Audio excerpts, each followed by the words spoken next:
Do you ever, as a producer, feel like you're just not doing enough? I do. And do you ever experience what I like to call education paralysis or information paralysis? I definitely struggle with that. Let's get into that here in more detail. But first, let me introduce myself. My name is Derek. This is a Producer's Journal podcast where I tell stories about my experiences in hopes to educate you through what I tell you, my stories. That's right. I'm not editing. And my experiences as a producer and a business owner of a podcast production agency called Shelby Rowe Productions. On the front end here, I'm going to put some call to action. I'd love to hear from you. Go to my Instagram page at Shelby Rowe Productions LLC. Drop a DM and let me know what you think. So let's talk about not doing enough and just getting paralyzed with the information that's just thrown in your face on a minute by minute, hour by hour, day by day basis.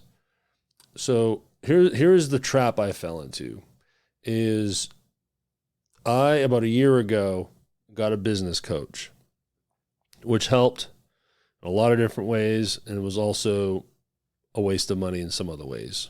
I'll have to talk about that some other day.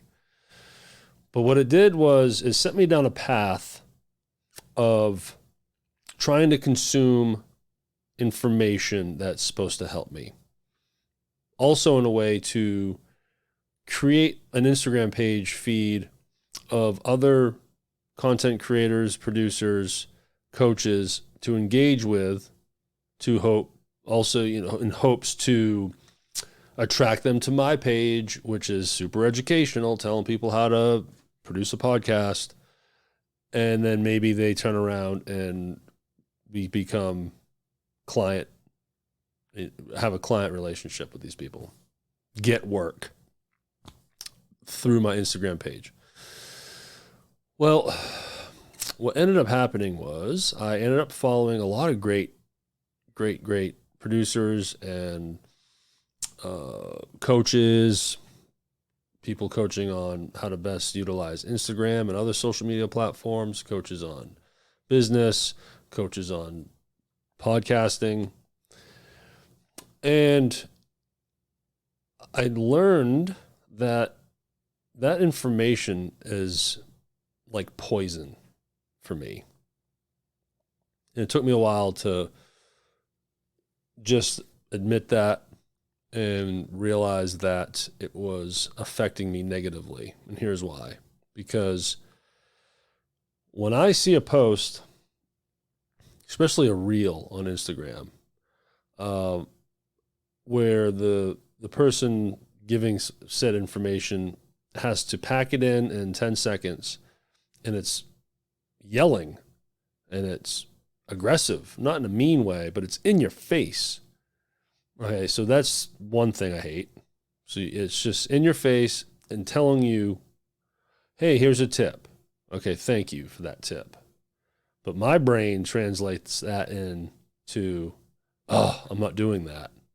So I'm obviously failing, because from what this guy is telling me, everyone's doing it and it's super successful, and he's got 400 likes and a bunch of comments. So he's doing something right. But okay, maybe I should take this and run with it and check out this app he's talking about, or do the 3 things that he says that might help me engage with a client better, whatever it is. Okay. You thumb through your feed, and you get another post with a different person, and it's another reel or another video or another reel, carousel, giving you more tips on different things, and it's more information to take in, and it's more of me saying, well, I'm not doing that either, or I'm not doing it like that. I'm doing it, but not in that way. Well, I guess that way is better than mine. So I guess I'm doing this wrong. So, okay, let me kind of write this down and try to figure this out in hopes that it makes me better at whatever it is I'm trying to accomplish. And then rinse and repeat. And in matters of, you could be on your Instagram feed for 10 minutes, and it was 10 minutes of, you're not doing enough, you're not doing enough, you need to be doing it this way, you need to be doing it this way. And it can get paralyzing. And it certainly did for me. So on the other end of that, when I was trying to push out content, I was trying to push out that educational content and hated it. And I mentioned this in the trailer episode.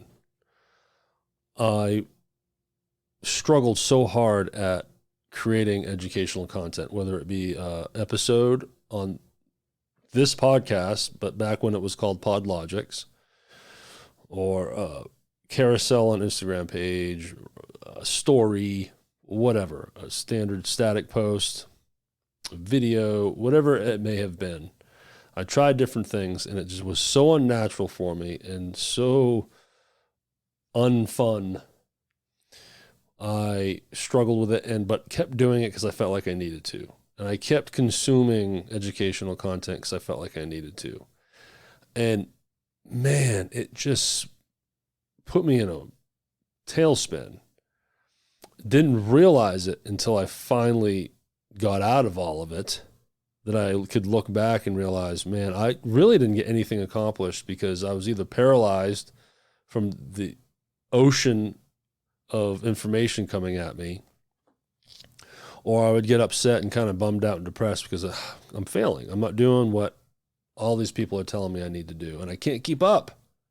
I can't keep up with all this stuff. So I finally just quit it all. And let me tell you something. It changed my life. It was life altering when I finally just realized, you know what? And here's the moral of the story. It's okay to find some information. It's okay to Google something, go on YouTube, learn something, of course. But at some point, do you. Do what you do, and do it in how you feel like it's best, that fits you. Because if you fall into the trap that I fell into, and you're trying to do it someone else's way, you're going to waste a lot of time. Because I certainly did. It wasn't until I stopped the podcast, stopped the educational content, so my podcast and Instagram page and my Facebook page and my LinkedIn page all just stopped. So that was a relief, not having to think of stuff to talk about in an educational format. And then I unfollowed everybody on my Instagram page. Unfollowed any coach, any informational post.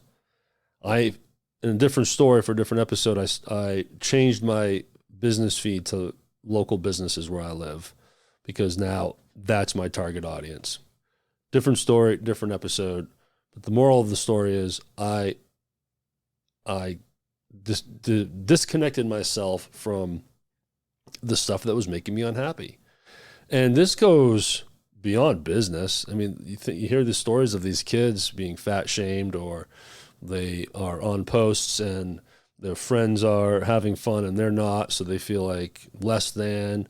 We all know that when we're going through our Facebook feed and we see our old high school friends and they're with their spouses and their kids, and beautiful picture, everyone's so happy and smiling, and you think, wow, they're happy and I'm not, so what am I doing wrong? When meanwhile, they're just putting on their best face. They're miserable. They're probably, a month away from divorce. But the picture just tells a different story that might not necessarily be true. So there's all kinds of psychological effects from social media. But if we get specific on being a producer for podcasting, there's so many content generators out there that are educating you on either how to podcast or how to produce. And it's endless, and it's noise. And then what's really frustrating is when you have one person saying, here is a problem, here are your 3 solutions for that problem. And then you see another content generator expressing the same problem, but their 3 solutions are not only different, but contradict the other person. So which way do I go? Person A is telling me to solve problem X this way. But this other person is also trying to tell me how to solve problem X, but contradicting the other guy. I don't know about you, but that's frustrating as hell. And it's such a turn off for me, because you're putting trust in people that you don't know, and the way they produce their content, they look like experts. They might not always be an expert. So take it all with a grain of salt. Have confidence in yourself to produce how you feel like you can produce. And if you're having success and you're having good client relations, you're making money, and your pitch works, and how you target your market, whatever you're doing, if you're cruising along and having some success with that, have confidence in, you know what?